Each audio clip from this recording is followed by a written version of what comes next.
বিসমিল্লাহির রহমানির রহিম। আসসালামু আলাইকুম আরসুলকে সবাইকে স্বাগতম। আজকে ঈদের পরের সপ্তাহ বৃহস্পতিবার দিন চুপাই গরুর হাটে চলে আসলাম আপনাদের গরুর হাটের তথ্য দিতে। তো গরুর হাটে ঢুকে দেখি প্রচুর গরু হাটে উঠছে, কাস্টমার আছে।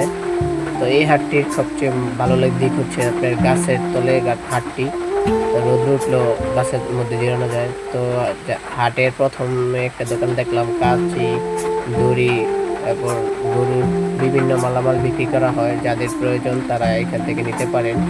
তো দোকানটি খুবই সুন্দর ও খুবই ভালো, সব কিছুই পাওয়া যায়। এখানে সাথে মুরগিও আছে। ভাই গাই বাছুর কত হয়েছে? 185,000 টাকা গাই বাছুর হচ্ছে।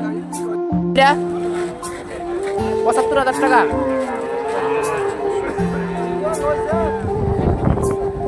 এটা ভাই 99,000 টাকা এরকম হয়ে যাচ্ছে। ছোট ভাই কত হয়েছে? 95,000 টাকা জোড়া।